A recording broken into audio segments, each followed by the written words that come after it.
Bismillahirrahmanirrahim. Assalamualaikum warahmatullahi wabarakatuh. Alhamdulillahirabbil alamin, kita bisa bertemu kembali dalam mata kuliah satuan operasi. Tidak terasa pertemuan kita sudah hampir selesai. Pada kesempatan hari ini kita akan bertemu di kuliah yang ke-14 dengan tema aerasi atau transfer gas. Nah, mudah-mudahan teman-teman semuanya dalam kondisi yang sehat walafiat, tetap semangat karena sebentar lagi akan menghadapi ujian akhir. Dan mudah-mudahan video-video dan materi-materi yang sudah disampaikan sejak awal perkuliahan hingga akhir nanti dapat dipahami dengan baik. Memang tujuan akhirnya bukan hanya ujian akhir, tapi sebuah pemahaman karena materi satuan operasi ini tetap akan kita gunakan di semester-semester berikutnya, terutama beberapa mata kuliah perencanaan yang akan kita lalui di sana. Nah, pada pertemuan hari ini kita akan membahas tentang aerasi. Dalam buku yang kita biasa gunakan disebut sebagai transfer gas. Teman-teman semuanya boleh membuka halaman pada buku tersebut, kalau saya tidak salah halaman 291. Mudah-mudahan buku materi, slide materi ini dan video akan mempermudah proses belajar teman-teman semuanya yang berada di rumah masing-masing. Baik, kita akan mulai aerasi ya. Materi hari ini akan terdiri dari beberapa bagian. Yang pertama adalah teori aerasi, kemudian tipe-tipe aerasi, dan contoh soal. Nah, untuk contoh soal sebenarnya saya coba pisahkan. Contoh-contoh soal tersebut kita akan bahas di pertemuan yang ke-15. Jadi, contoh soal yang seharusnya saya bahas, tetapi pada pertemuan 15 saya coba rubah supaya teman-teman siap untuk menghadapi ujian akhir nanti. Contoh soalnya, harapannya dapat dikerjakan masing-masing. Ada dua contoh soal. Yang pertama tentang transfer gas ini atau aerasi. Yang kedua adalah tentang materi yang sudah kita sampaikan pada minggu yang sebelumnya, yaitu tentang flotasi. Mudah-mudahan masih diingat bersama. Nah, secara simpel, ini kebetulan foto di Laboratorium Kualitas Lingkungan, Lab TLUI. Nah, ini adalah suatu mekanisme aerasi yang sangat simpel sekali ya. Jadi air dialirkan ke bagian atas, kemudian dia akan jatuh secara gravitasi ya dari atas ke bawah, kemudian di bagian tertentu di penampung bagian atas dibuat semacam lubang-lubang ya, semacam orifice yang menjatuhkan air-air tersebut. Nah, aerasi adalah kontaknya udara dengan jatuhan air tersebut. Nah, dengan masuknya udara tersebut terjadilah transfer gas di sana. Jadi, sebenarnya cukup simpel dari aplikasinya, dan sebenarnya kita juga sudah sering melihat di sebelah timur ya, sebelah timur parkiran motor di depan Rektorat UI, tersedia unit aerasi. Salah satunya berfungsi untuk menurunkan kadar Fe dan Mn di dalam air. Nah, karena menggunakan air bakunya berasal dari air tanah ya. Nah, ini adalah layout pengolahan air minum yang kita miliki di kampus kita. Gambar desainnya pada saat pembangunannya pada waktu yang lalu. Nah, transfer gas ini adalah dua fase ya. Ada fase gas, kemudian ada fase liquid. Nah, ada istilahnya absorpsi ya, kemudian ada istilahnya desorpsi. Jadi absorpsi itu adalah masuknya fase gas ini ke dalam fase liquid ya. Dan sebaliknya, desorpsi adalah keluarnya fase liquid ini, mungkin ada pencemar-pencemar di dalamnya, misalnya katakan ada Fe, ada Mn, kemudian keluar, disebut sebagai desorption. atau degasifikasi atau stripping ya, atau release removal. Jadi istilahnya cukup banyak di dalam textbook yang biasa kita gunakan. Nah, absorpsi masuknya oksigen ke dalam surface water, air permukaan. Kemudian ada gas, masuknya gas ke dalam dropletnya air hujan gitu ya. Kemudian desorpsi adalah lepasnya CO2, lepasnya CH4 atau metan yang diproduksi dari aktivitas mikroorganisme di dalam pengolahan bahan-bahan organik di dalam air.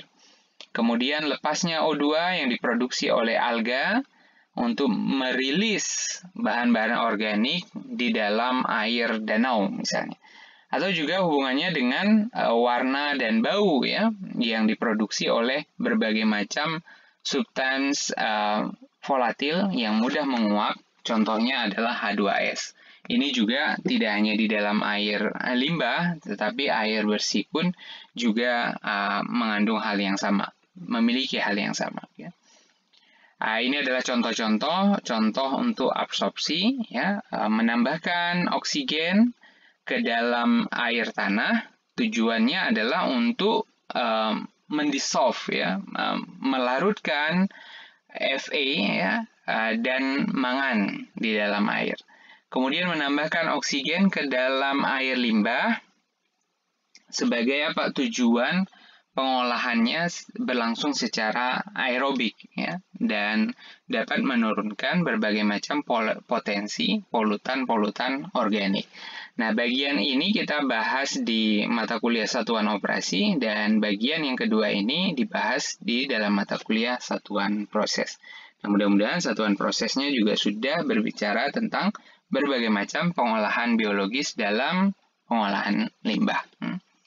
Kemudian contoh yang berikutnya adalah terkait dengan desorpsi ya, atau stripping. Contohnya adalah removal CO2 yang hubungannya dengan netralisasi air yang agresif gitu ya. Terus kemudian removal H2S ya, H2S untuk meminimalkan bau dan warna, dan dapat juga menurunkan potensi dari korosi. Kemudian meremoval metan yang dapat menyebabkan api dan ledakan ya. Kemudian meremoval NH3 dan seterusnya. Jadi artinya paham, mudah-mudahan teman-teman semuanya paham, ada absorpsi dan ada desorpsi ya. Itu ada dua istilah ini yang dipakai dalam teori gas transfer. Nah, tapi tentunya teori gas transfer ini tidak terlepas dari teorinya hukum Henry ya, yang hubungannya ada hubungan antara kejenuhan air, saturasi, dan konsentrasi gas di dalam air tersebut. Dan konsentrasi gas ini juga sebenarnya memiliki koefisien yang sangat bergantung pada suhu atau temperatur dari air tersebut. Jadi masing-masing gas memiliki tingkat koefisien yang berbeda dalam kondisi temperatur yang berbeda pula. Nah, gas-gas yang menjadi perhatian dalam pengolahan air misalnya ada oksigen, karbon dioksida, metan, hidrogen sulfida, H2S tadi ya, amonia, dan klor. Yang jika jumlahnya terlalu banyak, dia akan menyebabkan masalah di air tersebut, sehingga kita tidak bisa mengkonsumsinya dengan baik. Kalau tidak dihilangkan, misalnya tidak dihilangkan ada hidrogen sulfida, air tersebut cenderung bau. Tidak dihilangkan amonia, juga bau gitu ya. Klor juga sama gitu ya. Nah, tujuan transfer gas yang pertama adalah untuk mengurangi konsentrasi bahan penyebab rasa dan bau. Walaupun memang di dalam regulasi untuk batas maksimal berbagai macam parameter yang ada di dalam air jarang sekali dicek untuk berbagai macam parameter gas ini. Namun secara estetika orang minum pasti kita akan berpikir kalau airnya bau mungkin kita tidak jadi minum ya. Jadi pertimbangannya adalah lebih ke estetika. Walaupun secara detail dalam peraturan itu ada, tetapi bukan menjadi parameter wajib sehingga tidak selalu diuji dalam proses pengujian air. Nah, seperti apa? Hidrogen sulfida, H2S ya, dan beberapa senyawa organik lain dengan jalan penguapan atau oksidasi. Jadi oksidasi bagaimana memasukkan udara, oksigen ke dalam liquid tadi sehingga terjadi proses dissolve ya, kelarutan, larut di dalam air tadi, kemudian dia lepas, rilis ke luar. Kemudian untuk mengoksidasi besi dan mangan juga sama, ini juga berpengaruh terhadap tubuh selain dari estetika. Estetika berarti kalau air kaya dengan besi dan mangan, ya baunya bau besi, bau karat. Kemudian dari segi estetika juga tidak nyaman, biasanya kalau di dalam bak, di dasar bak akan kuning, kemudian akan membentuk karat di kran ya, dan seterusnya. Nah, kemudian yang ketiga adalah untuk melarutkan gas ke dalam air, seperti penambahan oksigen ke dalam air tanah dan penambahan karbon dioksida setelah kegiatan softening water ya, atau pelunakan air untuk air-air yang keras. Nah, air keras apa ya? Nah, nanti teman-teman coba cari tahu. Hard water itu apa? Nah, untuk menyisihkan senyawa yang mungkin dapat meningkatkan biaya pengolahan, misalnya adanya hidrogen sulfida akan meningkatkan kebutuhan klor pada proses deklorinisasi. Adanya karbon dioksida akan meningkatkan kebutuhan kapur pada proses pelunakan air. Jadi, pada proses pelunakan softening ya, tidak hanya softener untuk melembutkan pakaian, tapi ternyata air itu di softening kan ya. Nah, ada kandungan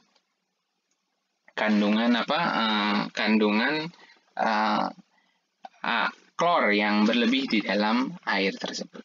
Nah, tujuannya melarutkan oksigen ke dalam air, tadi contohnya sudah kita sebut, tadi FeMN atau pengolahan biologis dalam proses aerobik. Nah, ini kita sudah bahas tadi di awal, tipe-tipenya, teman-teman semuanya, tipe dari aerasi. Nah, transfer gas ini kan macam-macam. Nah, salah satunya disebutlah aerasi, ya, aerasi. Nah, aerasi ini sendiri sebenarnya jenisnya macam-macam. Ada yang tipenya adalah gravity aerators. Tipenya adalah cascade atau bentuknya adalah tower. Ya, nanti kita lihat gambar-gambarnya. Kemudian ada yang modelnya spray aerator. Jadi seperti semprotan begitu ya. Air dilepaskan ke udara, kemudian terjadilah kontak dengan oksigen. Yang perlu dihitung sebenarnya adalah konsentrasi misalnya kita akan menurunkan Fe, berarti konsentrasi Fe-nya perlu dihitung terlebih dahulu. Nah, dengan konsentrasi segitu, kemudian butuh spray sebesar apa? Nah, untuk butuh spray sebesar apa itu tekanannya dapat dihitung dari kebutuhan jumlah oksigen. Nah, untuk meremoval Fe dan Mn tadi butuh berapa oksigen ya?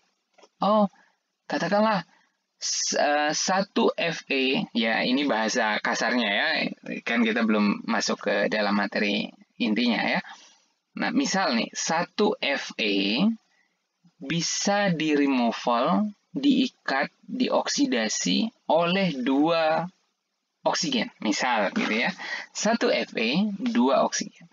Nah, kita sudah tahu 1 Fe, 2 oksigen. Berarti harus kita buat spray atau cascade atau tower setinggi apa untuk bisa menghasilkan oksigennya 2. Nah, ini PR-nya di situ gitu ya, caranya ya. Atau model yang lain ada yang menggunakan bubble ya. Bubble ya seperti flotasi, kemarin kita sudah bahas ada dissolve air flotation ya.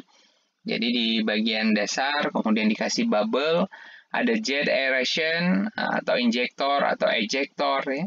Kemudian ada surface or mechanical aeration. Jadi di bagian atas kemudian dikasih aerator ya, yang memutar secara mekanis membolak-balikkan air, kemudian muncullah kesempatan dia terkena dengan oksigen yang lebih besar.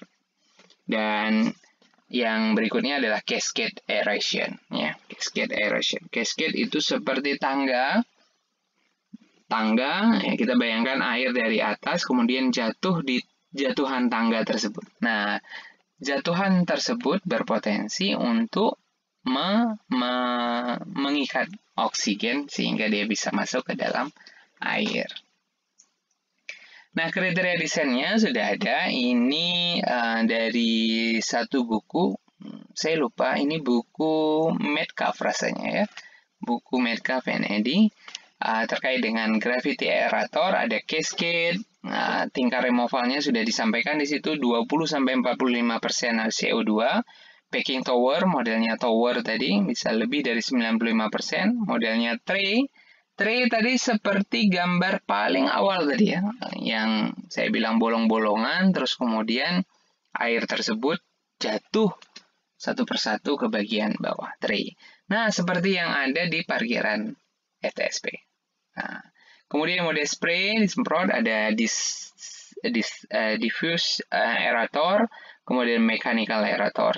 Nah, tingkat-tingkatnya berbeda-beda dengan berbagai macam desain spesifikasinya. Spesifikasi desainnya ada waktu tinggal, jumlah udara, jumlah tangki, kedalaman, ya, dan seterusnya. Ini bisa menjadi parameter saat teman-teman nanti mendapatkan mata kuliah PIPAL, mata kuliah SPAM, pada saat mendesain unit-unit pengolahan, sudah dapat nih bahan tentang bagaimana mendesain sebuah aerasi. Ini tipe cascade yang tadi kita sudah bahas. Ini adalah 4 step ya. 1, 2, 3, dan 4. Nah, yang perlu dihitung berarti di sini karena tipenya adalah gravitasi, berarti yang perlu dipertimbangkan adalah pertama, berapa step jatuhan sehingga dapat memenuhi kebutuhan oksigen. Itu pertama. Yang kedua adalah masing-masing tinggi jatuhan. Tinggi ini berapa ya? Nah, itu yang perlu dihitung juga. Sehingga bisa dibagi, dapatnya 4. Kira-kira begitu ya. Nah, ini adalah bentuknya cascade. Jadi, air dari atas, kemudian mengalir ke bawah, sehingga terpenuhi jumlah oksigennya. Atau modelnya package tower aeration. Jadi, ini dibuat sedemikian rupa, dijatuhkan airnya, kemudian melewati material, kemudian dikasih udara dari bagian bawah. Jadi, udara ini harapannya dapat berkontak langsung dengan air. Airnya memang dikasih packing material ini, karena namanya memang package tower. Ada juga memang tower aeration saja, dikasih kemudian air di sini jatuh, kemudian dikasih udara, cukup seperti itu saja. Tapi ini kebetulan gambarnya adalah package tower, tapi memang lebih optimal untuk proses pengolahannya. Jadi material ini berfungsi untuk memperlambat atau menambah waktu detensi. Jadi tinggalnya air di dalam unit ini menjadi lebih lama. Jadi tujuannya di situ. Sehingga udara yang keluar, kemudian di bagian bawah air yang sudah bersih, yang sudah bebas dengan Fe dan Mn. Kemudian ada yang modelnya tadi, model spray aeration ya. Ini downward flow sprinkler, ya, arahnya ke bawah. Ya. Jadi dipompa air tersebut, kemudian yang dipompa air yang sama ya, air yang sama masuk ke dalam pipa ini, terus kemudian dikasih tekanan dan masuk ke dalam air yang sama pula. Jadi dari air yang sama diputar sehingga dapat punya kesempatan untuk berkontak dengan udara. Ini foto yang kondisi gerak lebih lambat, kita bisa lihat bahwa ini adalah potensi untuk masuk udaranya ke dalam air tersebut. Atau yang modelnya adalah horizontal shaft ya. Jadi ini adalah surface mechanical aeration. Jadi ini yang bagian atas. Jadi berputar seperti pengaduk atau penghancur begitu ya. Jadi diputar di bagian surface-nya sehingga membentuklah gelembung-gelembung yang menandakan bahwa ada udara yang masuk di sana. Ada juga yang modelnya adalah surface aeration yang lain ya. Ini tapi namanya vertical shaft dengan model cone type aerator, khusus biasanya untuk wastewater treatment. Nah, modelnya adalah dengan mirip seperti blender ini, blender, kemudian dia memutar air. Nah, gejolak yang timbul di sana dapat menimbulkan apa? Menimbulkan berbagai macam kemungkinan transfer gas di dalam kondisi tersebut. Jenis yang lain ada diffuse bubble aeration. Nah, ini di bagian dasar ya. Di bagian dasar suatu unit pengolahan, kemudian dipompakan udara di sana. Nah, fine bubble karena ukuran orifice-nya pasti sangat kecil. Jadi, fine bubble yang dihasilkan. Sehingga dengan fine bubble ini dapat meningkatkan kemampuan dari transfer gas menjadi lebih tinggi. Nah, faktor-faktor yang mempengaruhi perpindahan oksigen pastinya ada yang pertama adalah suhu. Nah, kita sudah bahas tadi di awal, suhu mempengaruhi jenis koefisien untuk masing-masing gas yang akan ditransferkan. Kemudian kejenuhan oksigen, karakteristik air, dan derajat turbulensi. Kita akan lihat satu persatu. Nah, pengaruh suhu atau KLA, koefisien penyerapan oksigen, ya, meningkat dengan naiknya suhu. Suhu mempengaruhi difusi, tegangan permukaan, dan kekentalan air. Nah, kita sudah bahas ini sebenarnya di lampiran buku kita. Sudah ada hubungannya dengan densitas, kemudian suhu yang massa jenisnya berbeda, dan seterusnya. Sudah ada tabelnya di sana. Dan kemampuan difusi meningkat dengan peningkatan suhu. Sebaliknya, tegangan permukaan dan kekentalan menurun karena kenaikan suhu. Ini adalah rumus yang bisa digunakan. Nilai F untuk aerasi permukaan tentang nilainya adalah 1,012 sampai 1,047. Nah, kemudian yang kedua adalah kejenuhan oksigen. Ini sangat tergantung pada derajat salinitas air. Salinitas ya. Dan sudah paham. Suhu dan tekanan parsial oksigen yang berkontak dengan air. Rumusnya seperti ini. Angka-angkanya, nah tinggal nanti memasukkan angka dari suhu yang digunakan. Dan didapatlah nilai CS-nya. Tapi yang perlu diingat adalah CS-nya, nilai kejenuhan oksigennya, yaitu pada tekanan udara 760. Nah, nilai konsentrasi jenuh oksigen pada persamaan tadi ya dapat dikoreksi dengan untuk tekanan udara barometrik. Yang kita gunakan tekanannya apa? ATM gitu ya. P menyatakan tekanan barometrik dalam milimeter Hg dan P yang ada aksennya di atas menyatakan tekanan jenuh uap air pada suhu yang diaerasi. Nah, akhirnya ketemulah di dalam buku ada satu tabel suhu dan tekanannya, tekanan uap yang berkontak dengan udara. Jadi bisa dilihat semakin tinggi suhunya berarti tekanan yang diberikan, tekanan uapnya menjadi lebih tinggi. Nah, pengaruh suhu terhadap konsentrasi jenuh oksigen terlarut pada tekanan 1 atm. Nah, ini bisa dilihat juga pengaruh suhu terhadap konsentrasi jenuh oksigen ya. Semakin tinggi suhunya, berarti semakin tinggi suhunya, tekanan jenuh oksigennya semakin rendah. Tadi sudah dibahas di awal. Kemudian yang berikutnya adalah karakteristik air.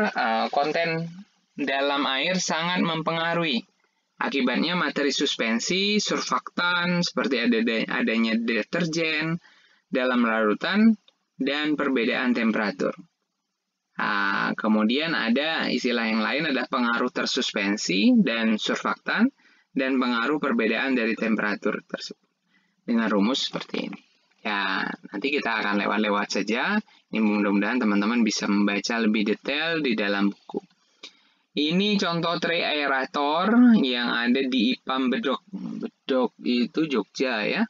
Jadi ini bangunannya tinggi, kemudian air dimasukkan dari atas ya. Kemudian ini bagian atasnya. Jadi pipa yang tadi. Nah, pipanya kemudian dimasukkan, dibagi-bagi. Kemudian pipanya ada lubang-lubang, ada orifice yang menjatuhkan air tadi. Nah, ini yang digunakan aeratornya, tray-nya. Tray itu semacam papan yang sudah diberi lubang-lubang, kemudian dipasang pada masing-masing level ini. Jadi masing-masing level ini yang menjatuhkan air. Ya, tinggi jatuhannya yang perlu dihitung. Nah, contohnya seperti ini ya. Jadi air tersebut dituangkan dari atas. Ini juga sama ya. Jadi air tumpah ya. Ini bisa dilihat ini sudah berkarat sekali karena memang kandungan besinya yang sangat tinggi. Jadi mempengaruhi terhadap fasilitas yang ada di sana. Tapi jangan khawatir, tidak mempengaruhi karena ini berarti sudah padat ya, bukan di dalam air lagi, bukan bentuknya senyawa yang sudah bercampur dengan air, tapi ini sudah menjadi padatan. Ini cascade aerator modelnya, jadi kita bisa lihat seperti air mancur mungkin ya, dengan terjunan-terjunan sehingga dapat membuat gejolak-gejolak. Ini juga sama, tray aerator, tapi modelnya lebih besar. Tapi jarang sekali model-model seperti ini yang terlihat. Banyaknya sekarang modelnya sistemnya paket seperti ini untuk tray aerasinya. Ukurannya kecil, tapi lebih kompleks. Sedangkan model-model yang besar-besar seperti ini biasanya bangunan-bangunan yang sudah cukup lama. Karena memang pertimbangan lahan menjadi sangat penting saat ini ya. Ini tray aeratornya, air jatuhan-jatuhan. Kemudian ini surface aerator ya, surface aerator yang ini di IPAL Sewon kalau saya tidak salah. Ini untuk pengolahan limbah. Kemudian ini ada tali. Surface aeratornya bisa ditarik kanan, kiri, maju, depan, belakang ya. Tergantung wilayah mana yang akan di surface aeratorkan. Tapi juga ada yang modelnya permanen. Jadi di bagian tengah terus kemudian diaduk. Ya, diaduk seperti mixer tadi. Jadi pengaduk supaya air tadi dapat berkontak dengan udara dengan baik. Ini juga model yang surface aerator dengan model surface horizontal aerator. Jadi di bagian atas ini, di bagian sini. Kemudian diputar